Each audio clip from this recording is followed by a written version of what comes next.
nothing that anyone else has ever experienced because of the trust that's formed whilst driving together. And the best conversations always happen after the hardest days. Years ago, where we were sitting around my kitchen table and we had some crazy ideas. How do you remember it? I remember it very well because it was such a pivotal point in my life. So the background to all of this was I grew up wanting to climb Mount Everest. Obviously quite expensive to do so. So I came up with this completely crazy idea, inspired by this Swedish man who had done it, but it was to cycle from London to the base camp of Everest and then climb to the summit, just as a way of, generating a bit of exposure and getting some sponsorship. I was really serious about it, so I looked into the route. Sadly, traveling through Syria, Iraq, Afghanistan, Kashmir at the time was just, would have been foolish. And I looked into rerouting through the Astans and it just wasn't that attractive as a prospect. So I was like, right, what can I do that's a bit closer to home, a bit more achievable, attainable? And I thought London to the summit of the Matterhorn under human power. And then I was like, who should I do this with? Sam would be a pretty perfect buddy. So I emailed you, and within 3 minutes, I'd received the response saying, I can't believe you're writing this to me. I've had exactly the same idea, but my vision was to do it from the summit of the Matterhorn and return to London. And it was that moment where we just, I still get shivers thinking about it. And I emailed straight back saying, and you even sent me emails to Rob Mocklin, who was our original logistics director, to prove that you hadn't just made it up on the spot. Yeah. So, it's one of those weird, collective consciousness things. The monkeys on the islands where they learn how to use tools. Yeah. And then, weirdly, monkeys from another island within a year can suddenly use tools the same way, but they have no contact to each other. Then went into my corporate job the next day. And I didn't quit on the spot, but I had a conversation with them. They were amazing. And then a month later, I was working for Big Change, building the Strive challenges, which was... You an email a couple of days later saying, quit your job, let's do this. Yeah, and I did it. And it was a huge risk. It was, we plunged into the deep end. And that first challenge that we took on was monumental, both in terms of the scale of the physical challenge, but also building something completely from scratch that required corporate sponsorship, proper social media and digital strategy. We had to recruit from scratch 350 people to take part. That was when we did the logistics ourselves as well. Yeah, we had that all in-house. And I'll never forget, at the end of the event, I looked back at the original critical path spreadsheet that we built that detailed everything that we needed to do before. And had we known how much there was to do, I don't think we would have ever started. Ignorance is bliss. But instead, we were young, naive, full of energy. Well, it was just going to be me and you and 1 or 2 mates, and then we decided, screw it, let's get a few hundred people and make it a big event. The depth of relationships that were formed on that event still are burning bright today. 100%. Both in terms of the relationships between the individuals that took part, the relationship between every individual that took part, and Strive as a philosophy, as an energy, and also to a degree with Big Change as well, which is obviously essential. I don't think there's any better way to bond human beings than shared struggle and having the same goal and non-competitive environment where everyone's supporting each other to get to the end of it. It's the way life really should be lived. So I know it's the combination of that. In the morning, you strive together, and just this unbelievable sense of kinship and friendship is formed whilst you're striving side by side, both in terms of supporting each other through the struggle. If you spot someone experiencing a low moment, just putting your arm around them, cheering them up, it's just deeply bonding. But then in the afternoon, evening, when we get together and again as a group and hold group conversation workshops around how to build better lives, how to build more meaningful lives, led by strivers, the electricity in those sessions is like nothing that anyone else has ever experienced because of the trust that's formed while striving together. And the best conversations always happen after the hardest days. The days that everyone is absolutely spanked are the days where there's no guards. The amount of times I've been on a Strive and I'm cycling past someone and they're just crying. They're like, I'm just sorry, I don't know why I'm crying. And I'm like, well, it's because you have no energy to have a guard. You are literally just raw with yourself, and you obviously needed to cry for quite a while. And finally, we've broken you down to the point that you can just be totally in tune with yourself. And I love those moments. That's so good. If we've made someone cry, I feel like we've won. But it's true. Never have I ever cried and not felt better for it. But it's always in the context of then having a really wonderful, deep chat, which I just don't think you can have with relative strangers in any other context. No, it kind of selects them. It's by itself. And the fact that we generally have 50% people who've been before sign up again and 50% newbies shows how nice that sort of stickiness is. I think when people come on an event, they generally just love being a part of the community, which is it's a self-fulfilling prophecy, which for us is great because the community in a way is so culture-based that just by turning up, we've got 50% of the people already helping to create a culture, which really helps. The original version of Strive, it was all about human power, it was all about pushing ourselves as much as we could physically, and it was about raising as much money for Big Change as we possibly could, which obviously made loads of sense because Big Change's mission is to support young people to thrive.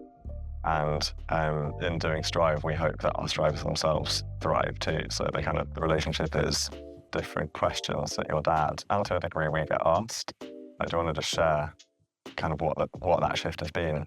I mean, going back, I think originally for me it was all, I went to the arts at 3 months and I was 23, soul searching, finding my identity. And that trip was life-changing for me in terms of my self-esteem, my sense of value, pushing through comfort zones. And I just knew how powerful the sort of realm of adventure is in terms of personal growth. And I think that for me was a real foundation for why I was so passionate about creating an environment that other people could have that sort of experience. And like you say, it started with very much the physical challenge, and then the sort of all the benefits sort of came as a byproduct. And I think now what we're doing is we're going, wow, those byproducts of the adventure are actually in a way more powerful than just the adventure itself. And so how do we really put that in a lightning bottle and turn it into something more formulaic that, more people can experience. But I think along with Strives, as Dad got involved over the years, he's someone who I think is massively respected because he has managed to, live an unbelievably successful business career, but yet be an unbelievable dad and family man, and he's unbelievably fit and healthy. And I think there aren't pretty much anyone else I can think of at his caliber of success who's actually had genuine success, which is, work success, family success, and health success. Just generally, people sacrifice one of them. And, which you've said to me before, the sort of questions people say, it's turned from, how do I be successful to how do I live a successful life, and, legacy and family, how do I raise good children, children who have, have a high self-esteem, how do I stay fit and healthy in 75 and get, be able to gas people up the hill like Dad does, and sort of, so the narrative shifted for us, I think, in that. And, and I think everyone out there in this day and age with so many pulls on our attention and distractions and what's going on in the world are all striving for, really, at the end of the day, a sense of inner peace and in a sense of direction and community. In a modern world, we're so starved of the sense of community and so starved of that primal experience, which is to get out. And for me, sometimes on Strives, I love it because I need adventure in my life, and sometimes I always say that we all have a lazy slob inside us, and we all have a world-winning athlete, and it's all depending on which one you feed. It wakens something, and I feel so liberated because of it. And I think many, many, many people in the modern world are detached from that part of themselves. Yeah, couldn't agree more. I was reading just last week actually about the value of being part of a community is not just emotional and social, it's physiological as well. It just makes me think of Granny as well. It's a family sort of way of living. But I remember she said that quote, which is you spend the first half of your life collecting things, the second half of your life getting rid of things, and in the end you're only left with your memories to make your experiences as good as they can be. Turning Strive into the Strive Collective is really exciting. It's also risky because we have created something really special that really works. And to then change something that's working just basically from the belief that we think it could be even more special if we could make this a community that is a year-long experience that actually people can fully emotionally invest in.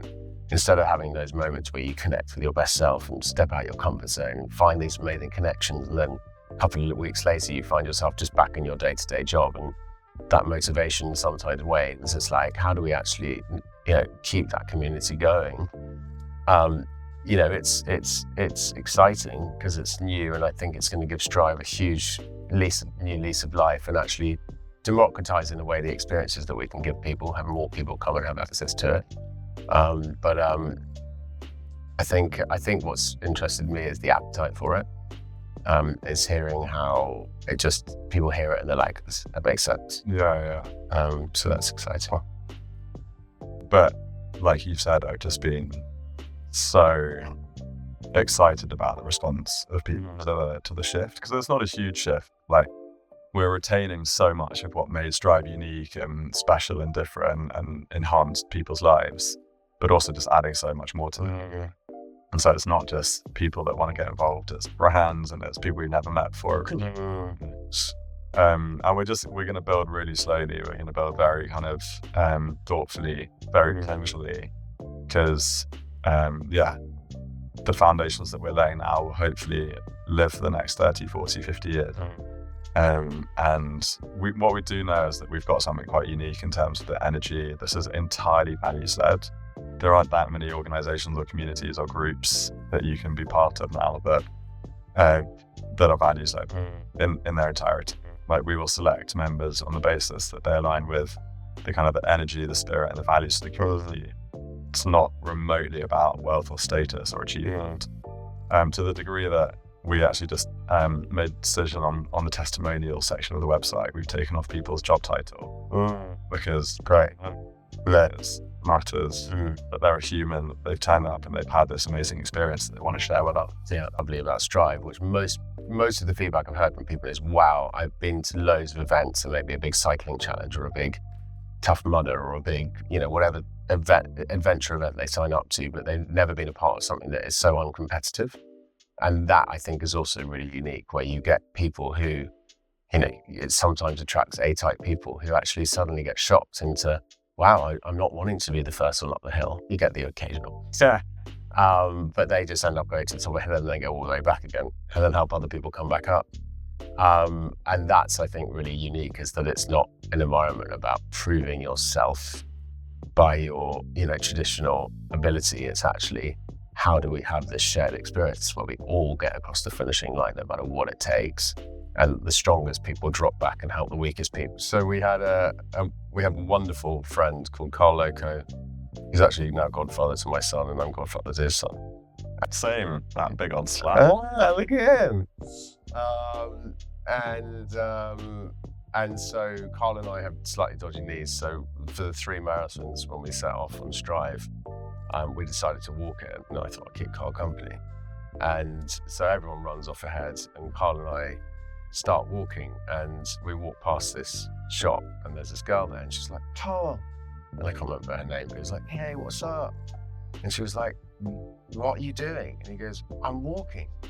She was like, where are you walking? He goes, Switzerland.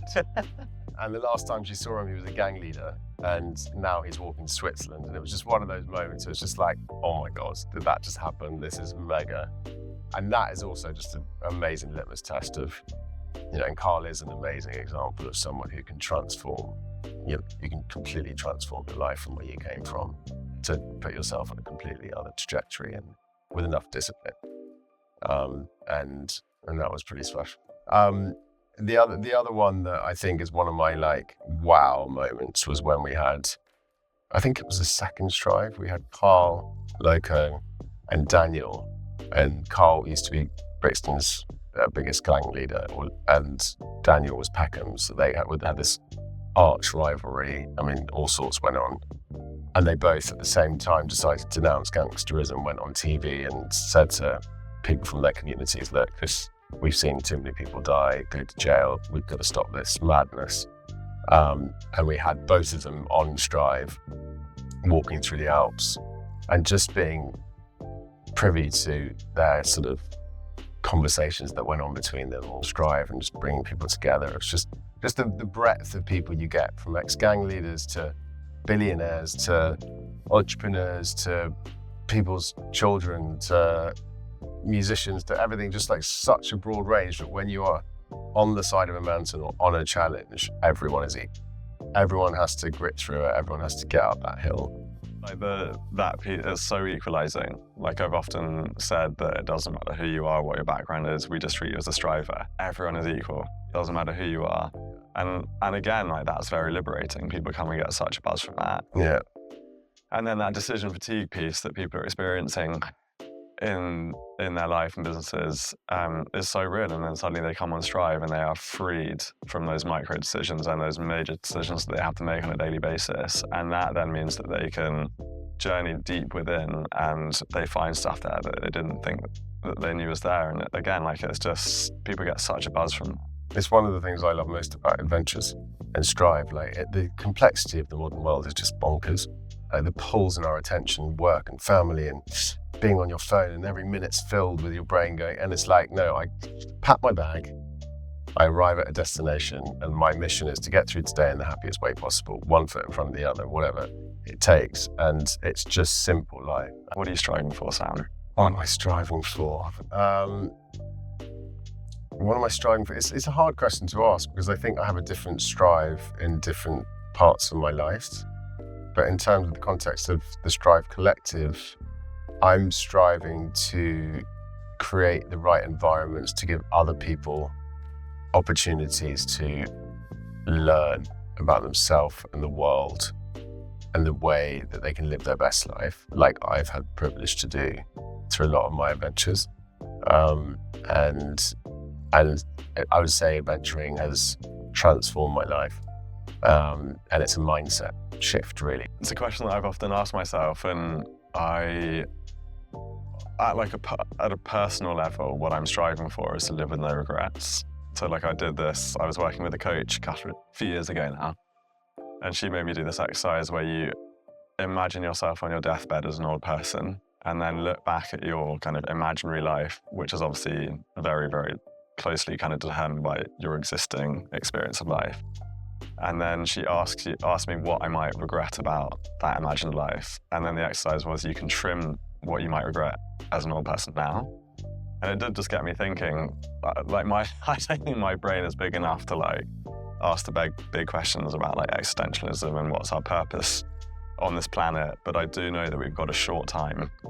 And I do know that we have to make the best of it and get the most out of it. We all should be striving for is just to leave positive imprints on every single conversation, every single relationship, every single decision that we possibly can. And I think if you use that as a framing now, we will all get to the end of our lives and feel like we've done the very best that we can.